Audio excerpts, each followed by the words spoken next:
balik lagi nih dengan podcast Some Story.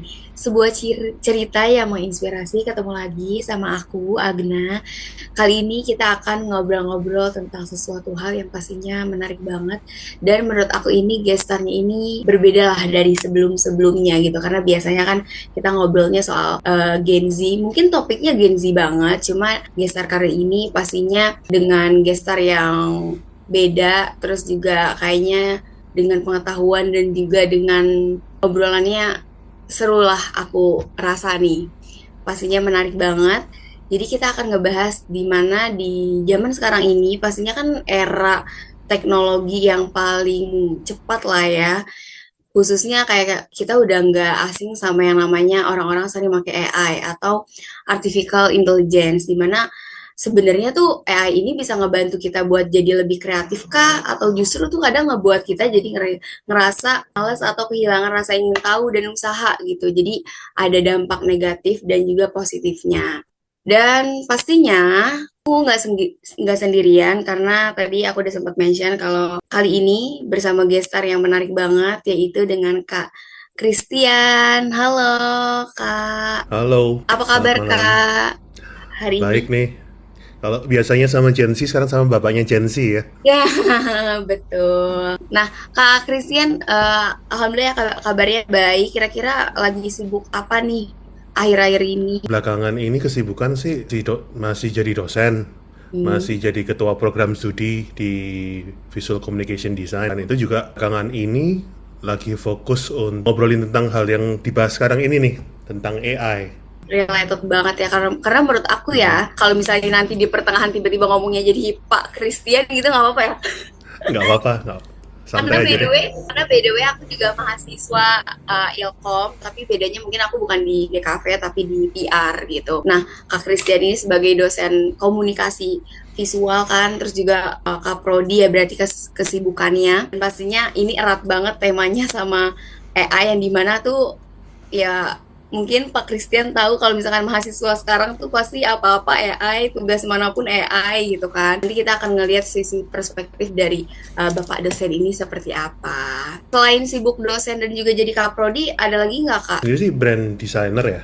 Jadi brand Mhm. consultant sama brand designer. Barusan dikontak juga sih salah diundang untuk jadi editorial buku tentang AI untuk Southeast Asia. Kerjasama Oh, dengan beberapa kampus lain sih, gitu. berarti emang di luar dari ngajar dan juga sibuk di kaprodi, ada kesibukan-kesibukan lainnya ya. Pak Christian ini pertama kali sadar kalau misalnya AI itu udah masuk dan lagi rame-ramenya sekarang atau enggak, sebenarnya emang dari dulu udah rame atau kayak gimana sih? Sebenarnya udah bisa kerasa sih, karena kita ini kan sekarang di industri yang keempat. Hmm. Revolusi industri keempat ini semuanya ada autonomous, jadi yang otomatis itu Internet of Things, terus dan juga AI ini. Jadi sebetulnya nggak kaget-kaget banget, tapi waktu masuk ke Indonesia kagetnya barusan sekitar 2 tahun yang lalu. Ngerasain nggak? Hmm. Pada waktu abis pandemi, terus udah mulai hidup sudah mulai seperti biasa, terus muncullah postingan-postingan di sosial media, banyak gambar-gambar bertebaran, muncul wajah saya versi Disney, wajah saya versi manga Jepang. Nah, itu kerasa bangetnya waktu itu sih, 2 tahun lalu, tentang AI. Baru kayak 2 tahun terakhir lah ya semenjak COVID itu. Mhm. Tadi sempat di briefing lah ya, kalau udah jadi dosen dari tahun 2006. Nah, Oke, kira ketahuan umurnya. nggak apa-apa dong Pak, kita sambil belajar. Transisinya dari yang sebelumnya mungkin belum begitu melek banget akan AI, terus pas 2 tahun terakhir gitu, pas tiba-tiba ada bermunculan itu sebagai seorang dosen gitu, apa tipikal dosen yang emang oh ya gue akan ikuti zaman karena ada mungkin ada beberapa dosen yang kayak pakai AI sedikit pun itu tuh bener-bener kayak nggak bisa itu sama aja kayak plagiat gitu. Nah Bapak tipikal yang kayak gimana? Berkah COVID ya kalau boleh dibilang. Karena COVID kemarin itu kan kita lompat teknologinya. Entah kerasa atau enggak, kita yang biasanya santai-santai di dalam kelas, santai-santai di kantor, tahu-tahu dipaksa semuanya online. Selama 2 tahun itu kita dipaksa untuk bisa adopt teknologi dengan cepat. Jadi, dari perspektif itu, kami ngelihat bahwa teknologi ini nggak bisa dibendung. AI sebagai teknologi nggak bisa dibendung. Teknologi itu munculnya selalu dari menjawab permasalahan manusia. Semua teknologi itu titik awalnya adalah berfungsi untuk menjawab permasalahan manusia, termasuk dengan AI. Jadi karena AI dan teknologi nggak bisa dibendung, otomatis kita mesti belajar bagaimana cara makainya. Kalau kita, aku bayangin Agna pernah tahu namanya pendulum nggak? Belum tahu sih, Pak. Istilah orang lama nih. Pendulum itu kayak bola metal kecil gitu, Mm-mm. ada tali di atasnya. Jadi Oh, dia itu kalau bisa geraknya tidak beraturan gitu. Kita bayangin itu sebagai kondisi kita saat ini. AI itu sebagai teknologi dia sedang bergerak terus. Kalau kita sebagai pengajar mau nunggu teknologi AI ini supaya berhenti gerak, baru kita belajar, lalu kita ngajarin ke mahasiswa kita, udah telat banget. Jadi pada waktu pendulum ini masih bergerak tidak menentu ini, kita belajar sedikit demi sedikit. Tujuannya apa? Supaya pada waktu dia mulai geraknya mulai perlahan dia mulai diam, kita tuh udah siap dengan knowledge yang kita bisa pakai. Jadi mahasiswa kita pada waktu mereka lulus, mereka udah punya basic knowledge-nya. Mereka bisa adopt dengan lebih cepat. Itu yang prinsip kami terapkan sih di kampus. Jadi ada teknologi baru apa, kita sebagai dosennya mesti belajar duluan. Kita nyerap, kita sortir, kita temukan cara penyampaian yang terbaik, lalu kita ajarin ke mahasiswa. jadi bisa dibilang dengan adanya teknologi ini beradaptasinya pun sebagai dosen gak menutup mata untuk tetap belajar lebih dulu harusnya. Ini ya Mm-mm. agar bisa diberitahu ke mahasiswa. Jadi nggak menutup mata kalau teknologi itu ya emang bersifatnya dinamis dan harus tetap belajar lah intinya. Karena kan Iya. ruangnya yang tadi sebagai pendulumnya itu kayak bergerak terus kan. Sebenarnya kalau dilihat dari yang sekarang gitu, hal yang paling terasa bedanya antara karya manusia asli nih sama AI itu bisa dilihatnya gimana sih? Kalau kita yang biasa berkecimpung dengan dunia visual, terlebih dosennya maupun mahasiswanya maupun desainer dari desain komunikasi visual, kita bisa lihat secara kasat mata langsung sih. Karena saat ini ya, aku pakai istilah saat ini, AI itu masih di tahap pengembangan dan kelemahannya masih banyak. Saat ini AI itu kayak anak pinter tapi males. Anak pinter tapi males, kalau disuruh dia cuman ngerjain apa yang disuruh. Dia nggak akan ada extra mile-nya untuk ngerjain. Kalau kita promnya nggak jelas, dia hasilin sesuatu, dia juga nggak jelas. Contoh lain AI adalah AI itu kayak cowok yang lagi ditanyain ceweknya, aku gendutan nggak? Dia pasti dengan sopannya ngomong enggak kok. Karena AI ini masih di tahap belajar. Dia masih ngasihin hasil-hasil yang kita minta. Jadi AI ini akan sepintar si pembuat promnya. Dia nggak akan lebih pintar dari pembuat promnya. Dia ngerti, dia punya knowledge-nya, tapi kalau kamu cuman minta 1+1 itu berapa, dia cuman akan jawab 2. Dia nggak akan ngasih sebuah hasil yang extravagant atau lebih dari itu. Itu juga kenapa, balik ke pertanyaan tadi ya, sorry, agak melenceng. Kelihatan nggak AI hasilnya AI dengan kelihatan nggak hasilnya manusia? Kelihatan banget. Karena hasilnya AI itu merupakan secara visual, dia itu punya ciri khas-ciri khas tertentu. Jumlah tangan, jumlah jari yang nggak bisa detail, atau jumlahnya lebih dari jumlah manusia normal. Lalu kalau kita bikin gambar yang kompleks, ada banyak orang di situ, pasti berantakan detailnya orang-orang yang di belakangnya, di luar objek utamanya. Itu kalau di gambar ya. Kalau di teks biasanya dia akan berusaha menyenangkan si pembuat prompt. Dia akan ngasih hasil yang bagus-bagus tanpa bisa memberikan sesuatu yang objektif. Itu yang kayak cowok kalau ditanya sama ceweknya tadi gitu. Jadi hasilnya kelihatan banget. Jiwanya nggak ada, detailnya nggak ada. Jadi emang pastinya kelihatan lah ya dari segi visualnya itu entah ciri khasnya, terus juga enggak detailnya, komponen-komponennya, atau enggak kalau dari teks itu pasti AI ini jawabannya yang menyenangkan, yang bisa bilang enggak objektif juga. Pantesan Pak, kadang saya juga misalnya cari di chat GPT gitu kan. Bikin tugas pakai AI ya. Iya, aduh ketahuan deh. Ya kadang kan kayak pengen analisis apa gitu, kadang juga suka mentok kan. Jadi kayaknya coba dia tanya gitu. Dan kadang kayak jawabannya tuh selalu yang benar-benar mulu gitu loh.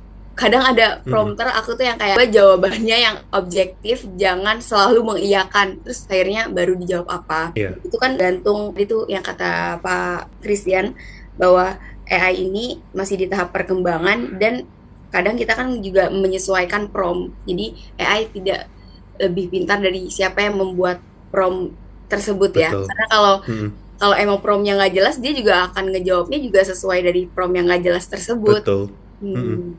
Betul betul. Biasanya dia cuman kayak selalu dikasih perumpamaan tentang iceberg ya, gunung Mm. es. Kita kalau disuruh cari permasalahan itu kita selalu kasih perumpamaan dengan gunung es. Kita jangan cuma lihat pucuk gunung esnya, tapi kita lihat di dasar gunung es tersebut masih ada banyak permasalahan yang lain. Kalau kita kasih prompt sederhana, dia cuma akan mengulas pucuk gunung es yang di atas air. Dia nggak bisa sampai ke bawah, Hmm. detail ke bawahnya permasalahan itu dia nggak bisa dapetin. Gak cuma ngelihat dari atas ujung kayak perumpamaan itu di gunung es ya, tapi detail-detail Mm-mm. di bawahnya. Dari Pak Christian nih, kalau misalnya sebagai ya dosen sebagai yang emang berkesinambung di dunia visual gitu kan, sebenarnya kan tadi dibilang kalau misalnya kelihatan kan perbedaannya, ciri khasnya, terus nggak detail dan segala macam.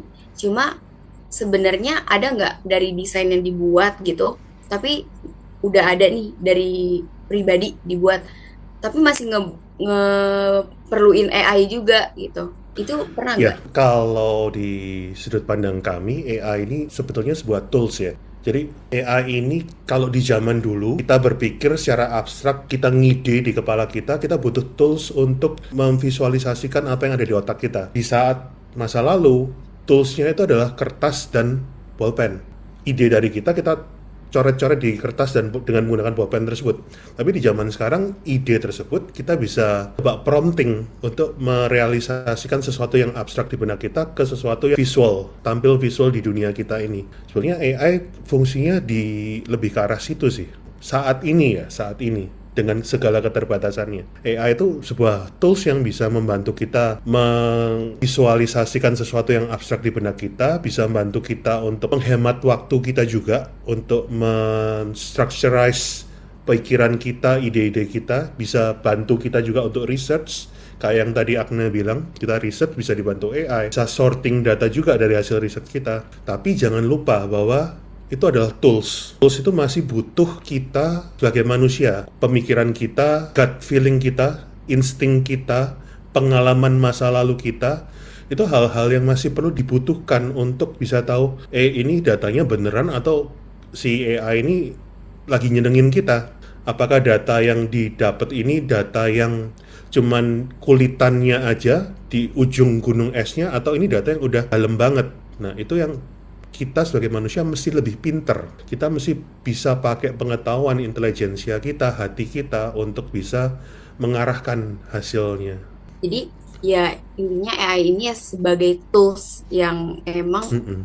secara nggak langsung ya emang membantu visual research kita gitu. Cuma kita juga nggak Betul, mungkinan bahwa tools itu tersendiri tuh masih butuh kita sebagai manusia untuk lebih betul. detailnya seperti Mm-mm. apa. Dan sebenarnya kalau misalnya di zaman sekarang gini ya, apalagi Mm-mm. misalnya Gen Z mahasiswa gitu, yang mungkin kadang yang penting cepat beres aja deh tugas-tugasnya gitu misalnya. Entah itu dari visual atau enggak teks atau enggak kayak proposal, tugas-tugas kuliah lah gitu. Yang penting kelar deadline gitu. Itu kan kadang ngebuat kita juga jadi ngerasa sebenarnya enggak sepenuhnya menggunakan ide atau enggak pemikiran kita pribadi nih, dan malah bergantung sama AI ini. Walaupun kan emang harusnya kita lebih research juga pas kita baca jawabannya, ternyata ini harusnya emang kayak gini ya gitu.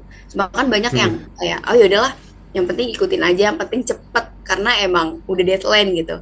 Kira-kira menurut Bapak kalau kayak gitu gimana? Kalau di konteks ini beberapa waktu yang lalu pernah ada kunjungan dari satu SMK di kampusku. Pertanyaannya sama sih sebetulnya, bagaimana AI itu bisa dipakai secara beretika di sekolah. Nah, edukasi itu sebuah privilege, itu pandangan utama yang harus dimengerti dulu. Edukasi adalah privilege. Pada waktu kamu mempergunakan AI dengan waktu menggunakan AI itu dan kamu nggak belajar sesuatu dari situ, berarti itu sesuatu yang sudah salah. Itu adalah red flag-nya pada waktu gunakan AI, tapi kamu tidak merasakan dirimu sendiri berkembang, bertumbuh. Pada waktu kita mempergunakan AI itu berarti kita sudah tidak melakukan proses pendidikan. Kita sedang tidak dalam proses melakukan pengembangan diri kita. Kita sedang dalam proses menciptakan kecanduan kita sendiri terhadap AI. Parameternya seharusnya diri kita sendiri. Kita bisa refleksi apakah pada waktu aku pakai AI ini aku terbantu atau aku istilahnya apa ya, semakin bodoh, kasar banget kalimatnya. Aku nggak berkembang dengan penggunaan AI ini. Itu adalah parameter yang kita mesti tahu. Karena balik lagi AI itu sebagai tools ya harusnya emang cuma Mm-mm. membantu karena yang perlu banget itu ya refleksi dari diri kita sendiri untuk mengembangkan ide atau enggak pemikiran yang ada di otak kita. Kalau emang buntu baru coba pakai AI gitu ya. Jadi enggak yang Betul. semerta-merta dengan adanya AI kita justru malah nggak belajar dan malah mengandalkan itu. Gimana nih Pak Christian, kalau misalnya zaman sekarang ini kreativitas itu diukur dari ide atau dari cara menggunakan teknologi. Kalau semua bisa instan, apa masih ada ruang buat gagal dan belajar dari prosesnya? Pertanyaannya menarik sih. Sorry kalau aku kasih banyak contoh ya. Bidang kami ada fotografi. Ya, Di komunikasi pernah belajar fotografi juga dong. ya pernah. Fotografi itu pada waktu di zamanku kami masih pakai kamera dengan film. Kamera dengan film itu ada jatah 36 shot. Tapi di zamannya Agna, fotografi itu digital kamera, limitless shot. Jadi pada waktu kami belajar foto ini kayak zaman papa mamaku banget ya. Zaman saya dulu 36 shot itu mesti dipakai dengan bertanggung jawab. Semua shot yang dilakukan mesti benar-benar dipikir karena nggak punya jatah. Toleransi kesalahannya dikit banget. Di zaman sekarang dengan perkembangan teknologi, kamera digital itu dia limitless shot. Jadi mau nyoba foto satu orang aja dia bisa 36 shot sendiri. Jadi dengan adanya teknologi, tanggung jawab itu hilang. Nah, ini sesuatu hal yang perlu kita sadari bahwa teknologi itu fungsinya adalah memudahkan kita. Demikian pula dengan AI. Tapi dengan semua kemudahan itu, balik lagi kita mesti refleksi sih ke diri kita. Bagaimana kita bisa menjadi lebih baik, bagaimana kita bisa berkembang di masa depan dengan perkembangan teknologi tersebut. Dengan adanya teknologi itu atau AI ini sebenarnya ya balik lagi karena untuk kemudahan kita, tapi Mm-mm. gimana caranya kita untuk tetap bisa refleksi diri karena ya emang AI ini sebagai tools yang emang harusnya membantu aja. Iya, kreativitasnya masih tetap perlu. Kalau di kami, AI itu harus diikuti dengan AI. Bingung kan? Mhm. Artificial intelligence harus diikuti dengan artistic intelligence. Artistic Mhm. intelligence itu sesuatu yang manusia miliki. Dengan, tadi aku sampaikan, dengan pikiran kita, pengalaman kita, hati kita, itu sesuatu yang memberi nilai lebih. Kemampuan kita untuk menciptakan storytelling, kemampuan kita untuk memberikan emosi ke sebuah karya, ke sebuah hasil artificial intelligence, itu yang penting sebetulnya. Karena karya artificial intelligence semuanya bisa bikin. Tadi Mas Adam juga cerita adiknya bisa bikin komik, padahal masih kecil, bisa laku dijual. Tapi pada waktu komiknya itu mungkin bandingkan dengan komik dari komikus yang kena kenamaan misalnya, akan ada bedanya.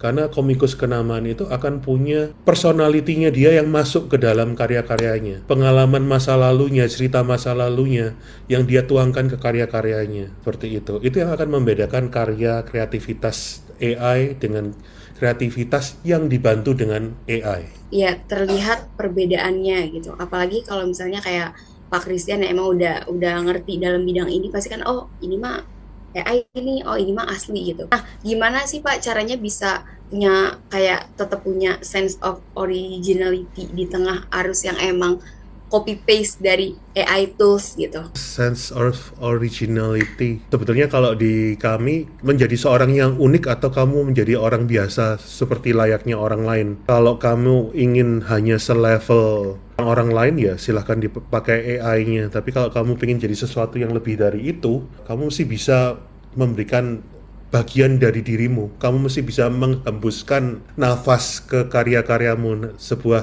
personality, sebuah pembeda ke karya-karyamu. Ih, bagus banget Pak, sumpah. Menurut aku kayak ya berarti ya sense of originality-nya gimana kita bisa harus menjadi yang unik kalau emang pengen beda dan Betul, kayak lebih dari sekedar orang yang biasa aja ngegunain AI dan emang ya udah jawabannya hasilnya ya ya toolsnya ya kayak gitu-gitu aja gitu kan. Sedangkan kalau misalnya unik kan ya bagian dari personality kita, apa yang bisa kita tuangkan ke dalam suatu karya. Sumpah bagus banget. betul. Dengan maraknya AI seperti sekarang ini, apalagi di Gen Z atau enggak di generasi-generasi sekarang ini, menurut pandangan Bapak, sebenarnya lebih ke hal yang positif atau negatif, atau justru keduanya atau gimana? Dipergunakan dengan tanggung jawab itu positif banget sih. Kita bisa achieve more pada waktu kita bisa mengoptimalkan waktu yang kita miliki. Kalau di bidangku, dulu kami untuk bikin sketsa, untuk bikin native design, kami akan butuh waktu 6, 8 jam, 9 jam, seperti itu, untuk menciptakan alternative design. Tapi dengan adanya AI zaman sekarang, kami bisa develop visualisasi ide kami, bisa dalam hitungan belasan menit aja. Itu kalau dipergunakan dengan tanggung jawab. Tapi kalau dipergunakan dengan tidak bertanggung jawab, kita akan menghasilkan karya-karya sampah. Sorry, bahasanya kasar banget. Karya-karyanya akan jadi karya-karya sampah yang tidak memenuhi standar, mengejar kuantitas bukan kualitas. Jadi kalau kita mempergunakannya dengan bertanggung jawab, kita akan mengolah lagi hasil dari AI untuk kita kembangkan, memberikan touch-nya kita ke semua karya itu. Bertanggung jawab dan emang kita bisa mengolah lebih dalam, karena kadang kan emang efisiensi waktu juga kita dalam analisis membantu gitu. Cuma kalau udah di luar dari itu, karena misalnya jadi males atau jadi ya Hmm. biasa aja gitu, malah kita tidak berkembang, itu justru yang bahaya ya. Ini kan ada pepatah ya, zaman yang sulit menciptakan orang-orang hebat, zaman yang mudah menciptakan orang-orang lemah. Kita ini terlena dengan AI, dengan segala kemudahan teknologi. Akibatnya kita dengan menikmatin itu, kita menggantungkan diri kita ke semuanya itu. Hmm, Akibatnya diri kita ini jadi sosok yang lemah. Kemampuan berpikir kita berkurang, kemampuan bertindak kita berkurang, kemampuan merasakan kita berkurang. Pada waktu, bayangin deh, waktu kita menggantungkan diri ke AI semua, ke teknologi semua, kalau mati lampu mau ngapain? iya, betul. Bingung kan? Mm-mm. Itu, jadi jangan sampai kemudahan ini melemahkan kita sendiri. Kita mesti bisa berkembang bersama semua kemudahan itu. Menjadi orang yang lebih baik dengan semua teknologi dan kemudahan-kemudahan itu sih. Jadi jangan terlena ya Pak dengan Betul. kemudahan-kemudahan yang ada, karena ya pastinya yang tadi Bapak bilang juga, edukasi kan itu privilege kan. Jadi kalau Mm-mm. misalnya ada hal yang mempermudah kita kayak AI ini, jangan justru kita malah nggak belajar dari situ, malah jadi malas-malasan. Itu kan malah jadi Mm-mm. aneh ya. Terus kira-kira ada nggak sih Pak kedepannya, mungkin dari perspektif Bapak nih, AI ini akan terus berkembang dengan pesat dan mungkin kayak entah itu karya-karya atau enggak hal-hal yang bisa tergantikan oleh AI, yang biasanya manusia nih terus akan digantikan oleh AI, itu akan menurut Bapak akan ada atau enggak? Ya manusia akan tetap membantu, karena ya balik lagi AI itu adalah tools gitu. Menurut saya di saat ini pun profesi desainer itu sudah sebagian besar tergantikan, Agna. Jadi desainer-desainer yang levelnya basic, visualisasi, bagian visualisasi, sekarang profesinya tuh udah tergantikan oleh AI. Jadi karena hanya menciptakan visual-visual yang indah, itu dengan AI dengan mudah, udah banget kan ngeprompt untuk menghasilkan visual yang indah, ilustrasi yang indah itu gampang banget. Jadi saat ini profesi itu udah hampir hilang. Jadi AI memang menggantikan, teknologi selalu menggantikan beberapa jenis pekerjaan. Tapi juga teknologi ini menghasilkan lowongan-lowongan pekerjaan baru, menghasilkan profesi-profesi baru. Itu kenapa kita mesti dengan cukup fluid, cukup luas, cukup tanggap untuk menggrab opportunity itu. Pada waktu semuanya masih dalam, kayak tadi aku sampaikan, pada waktu pendulumnya masih bergerak, kita mesti mulai belajar. Jadi pada waktu saatnya nanti kita jadi orang-orang desainer-desainer yang siap untuk menghadapi masa depan. Kita, kalau kami berpikir adalah kami menyiapkan mahasiswa kami untuk profesi-profesi di masa depan. Kami nggak pernah mengklaim bahwa oh nanti 5 tahun lagi kamu nanti jadi profesi ini loh. Hmm. Nggak seperti itu, karena kita nggak pernah tahu profesi di masa depan seperti apa. Jadi yang bisa kita siapkan adalah manusia-manusia dengan pola pikir, dengan kemampuan soft skill, hard skill yang mumpuni. Jadi ya pastinya dengan ada teknologi nggak menutup kemungkinan bahwa ya ada beberapa kerjaan yang justru jadi hilang karena teknologi ini, AI gitu, Mhm. desainer dan lain sebagainya. Tapi itu juga jadi hal yang justru menghasilkan profesi baru ataupun masa Betul. depan ke depannya seperti apa. Pasti ngalamin keributan di masa lalu tentang ojek pangkalan sama ojek online kan? Oh iya betul. Kasusnya kan sama Mm. sebetulnya. Karena ojek biasanya pun akhirnya juga mau nggak mau, mungkin karena dengan profesinya yang terganti, jadi harus belajar juga untuk daftar online Mhm. gitu kan. Jadinya Mhm. belajar lagi karena dengan adanya teknologi ini. Seru banget Kak Christian atas sharing-sharingnya, karena jujur Pak ini aku ngerasa bahasa bapak nih bahasa dosen banget, terus enak banget kayak kayak lagi kelas gitu loh, jadi kayak diskusi gitu. Dan karena Thank you. emang topiknya juga relate dengan ya AI, dengan aku juga sebagai mahasiswa gitu kan, jadi aku bisa simpulin kalau misalnya AI di zaman sekarang ini ya edukasi itu harus tetap ada karena itu privilege, kayak kita harus bisa belajar dari sana, karena kita juga harus mengingat bahwa AI ini hanya tools yang membantu visual atau enggak research kita, dan AI ini masih butuh manusia sebagai lebih dalam researchnya itu seperti apa. Buat teman-teman yang dengerin ini atau sekaligus juga kalau misalnya mau promosiin Instagram kakak, sosial medianya. Promosinya mungkin enggak ya. Mungkin lebih ke arah teman-teman sadar sih bahwa masa depan kita tanggung jawab kita sendiri. Jadi bagaimana kita merencanakan masa depan itu adalah tanggung jawab kita. Jangan sampai kita ini menggantungkan masa depan kita terhadap AI dengan mempergunakannya hanya untuk kemudahan saat ini. Tapi kalau kita mempergunakan untuk kemudahan saat ini dan masa depan kita berantakan, itu kita sedang mempersiapkan masa depan yang buruk banget sih. Instagramku Christian Anggrianto. Kalau ada yang tertarik untuk nge-follow. Iya boleh. Atau enggak nanti mahasiswa Bapak dengerin podcast ini. Bapak di universitas mana tadi? Ciputra Saya ya? di Universitas Ciputra. Nah, iya, mungkin nanti ada mahasiswa Bapak yang dengerin ini, jadi wah ini dosen gue nih, gitu. Jadi, terima kasih banyak ya, Pak Christian, Oke. udah mau undang di podcast di episode kali ini. Nah, buat teman-teman, kalau ada yang ingin bekerja sama atau punya ide untuk konten podcast Some Story selanjutnya, boleh nih teman-teman langsung hit us up on Instagram @podcast_somestory, atau bisa juga melalui email kita di podcastsomestory@gmail.com. Nah, terima kasih buat teman-teman yang udah dengerin Samtalk podcast episode kali ini bersama dengan Kak Christian. And see you on the next episode. Bye! See you.